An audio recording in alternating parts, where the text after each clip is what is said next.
दहशत के पिटारे से एक डरावनी कहानी जिसे मौत का खेल कहना ही सही होगा। एक ऐसा भूतिया खेल जिसमें कई लोगों ने मौत को गले लगा लिया। एक शहर के कोने में एक भूतिया घर था। उसकी दहशत की खबर से सभी शहरवासी परिचित थे। उस घर के आसपास कई एकड़ जमीनों तक कोई घर नहीं बना था। दरअसल उस घर के आसपास कोई रहना ही नहीं चाहता था। एक बार एक टेलीविजन सीरियल डायरेक्टर उसी भूतिया घर में एक लाइव रिकॉर्डिंग सीरियल शूट करने का मन बनाता है, जिसका नाम वह मौत का खेल रखता है। इस खेल में चुने हुए प्रतिभागियों को भूतिया घर के अंदर पूरी रात गुजारनी होगी और इस दौरान हर कमरे में कैमरे लगे होंगे जो इनके डर भरे पलों को रिकॉर्ड करेंगे। अंत में जो प्रतिभागी बिना डरे पूरी रात गुजार लेगा उससे अमदी आपकी कमी से बीत की 1 करोड़ की इनामी राशि दी जाएगी। सीरियल डायरेक्टर मौत का खेल की घोषणा सारे शहर में कर देते हैं, लेकिन उन्हें प्रशासन का एक नोटिस आता है कि आपको उस घर में शूटिंग करने की इजाजत नहीं मिल सकती। वह घर खतरे के दायरे में आता है। सीरियल डायरेक्टर बहुत नामी हस्ती था, इसलिए वह निजी तौर पर प्रतिभागियों की जिंदगी की सुरक्षा की गारंटी ले लेता है और कुछ शर्तों को लागू करने के बाद प्रशासन से उस भूतिया घर में सीरियल रिकॉर्ड करने की मंजूरी मिल जाती है, जिसके लिए उसे 2 गुने पैसे खर्च करने पड़ते हैं। प्रशासन की परमिशन मिलते ही पूरे शहर में मौत का खेल के पोस्टर चिपक जाते हैं। मौत का खेल शहर में होने वाला था, लेकिन लोगों में उत्साह से ज्यादा दहशत भरी हुई थी। पूरे शहर को यकीन था कि इस प्रोग्राम में हिस्सा लेने वाले लोग जिंदा नहीं बचेंगे, लेकिन ये दुनिया तरह तरह की इंसानों से भरी है। उस प्रोग्राम में इनाम की लालच में कुछ लोग हिस्सा लेने पहुंचते हैं। सभी प्रतिभागियों को उनके नंबर दिए जाते हैं और साथ ही उनके हाथ में एक इलेक्ट्रिक ब्रेसलेट बांधा जाता है। यदि उन्हें डर लगे तो वह उसमें लगी बटनों को दबाकर इस प्रोग्राम से बाहर आ सकते हैं। प्रतिभागियों में 12 लड़के और 3 लड़कियां होती हैं। दिन के समय ही बिल्डिंग के कमरों में कैमरे लगा दिए गए थे, क्योंकि रात को भूतिया आत्माएं उस बिल्डिंग के कमरों में दहशत का तांडव मचाती है और रात के समय अंदर जाने की हिम्मत बहुत कम लोग ही जुटा पाए थे।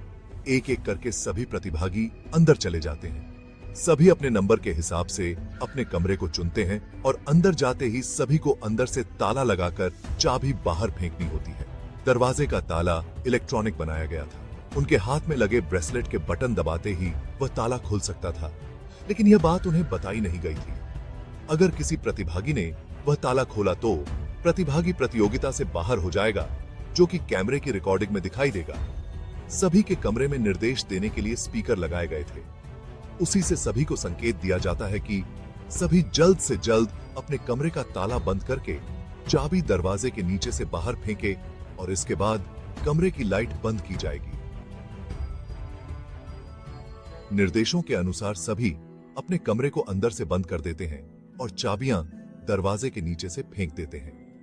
कैमरे नाइट मोड रिकॉर्डिंग के अनुरूप लगाए गए थे, इसलिए भले ही प्रतिभागियों के कमरे में अंधेरा हो, लेकिन दर्शकों को टेलीविजन स्क्रीन में सब कुछ नजर आ रहा होता है। धीरे धीरे डर की दस्तक हो जाती है। प्रतिभागियों में से एक लड़की अचानक अपने कमरे में चीखने लगती है। उसे ऐसा लगता है कि कोई उसका गला दबा रहा है और वह छटपटाने लगती है।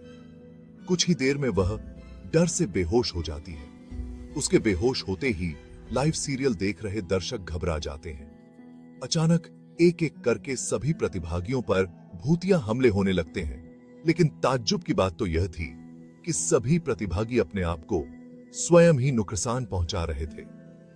कैमरे की रिकॉर्डिंग में साफ साफ नजर आ रहा था। खेल की शुरुआत हो चुकी थी। हर कोई अपनी सांसें थामे हुए था, मानो समय की रफ्तार थम सी गई हो। फिर अचानक डर की दस्तक हुई। हर कोने से अजीब सी आवाजें आने लगीं, जैसे कोई अनदेखी शक्ति हमें देख रही हो। कोई अपने चेहरे पर खरोंच रहा था तो कोई अपना गला दबा रहा था, और तो और कई तो अपना सर भी दीवार से मारकर घायल कर रहे थे। दर्शकों का डर बढ़ते देख बिल्डिंग के नजदीक सरकारी अधिकारी पहुंच जाते हैं क्योंकि प्रोग्राम को प्रशासन की शर्तों के अनुरूप रिकॉर्ड करने की परमिशन दी गई थी, जिनमें से एक शर्त यह भी है कि यदि किसी प्रतिभागी को शूटिंग के दौरान मेडिकल की जरूरत पड़ेगी तो तुरंत डॉक्टर उपलब्ध करवाया जाएगा। और जब सभी प्रतिभागियों को लाइव रिकॉर्डिंग में चोट लगने लगती है तो सभी प्रोग्राम को रोकने की आवाज उठाने लगते हैं। रातों रात प्रशासन पर दबाव बढ़ जाता है। दर्शकों में दहशत फैलते देख प्रोग्राम का प्रसारण रोकने के आदेश आ जाते हैं। तुरंत प्रोग्राम का टेलीकास्ट रुक जाता है और अब जद्दोजहद होने लगती है। सभी प्रतिभागियों को बचाने की फायर ब्रिगेड की गाड़ी बिल्डिंग के बाहर पहुंचती है, लेकिन रात के समय उस भूतिया बिल्डिंग के अंदर जाने की हिम्मत फायर फाइटर्स की भी नहीं होती। सभी बाहर से खड़े होकर प्रतिभागियों की मौत का तमाशा देख रहे थे, क्योंकि सभी उस बिल्डिंग के खूनी इतिहास से अच्छी तरह वाकिफ थे। कमरे में लगे हुए स्पीकर की मदद से सीरियल का डायरेक्टर प्रतिभागियों को ब्रेसलेट का बटन दबाकर बाहर आने का निर्देश देता है, लेकिन किसी प्रतिभागी को स्पीकर से कोई आवाज सुनाई नहीं देती और न ही प्रतिभागी इतने कंट्रोल में थे कि वह ब्रेसलेट की बटन दबा सकें। देखते ही देखते सभी प्रतिभागी लाइव रिकॉर्डिंग में ही आत्महत्या कर लेते हैं, लेकिन सब जानते थे कि यह भूतों के द्वारा किया गया नरसंहार है। सुबह होते ही सबकी लाशें निकाली जाती हैं और सीरियल डायरेक्टर को भारी मुआवजे के साथ कई साल की जेल की सजा सुनाई जाती है और उस बिल्डिंग को हमेशा के लिए नो विजिट जोन घोषित कर दिया जाता है। और इसी के साथ यह कहानी समाप्त हो जाती है।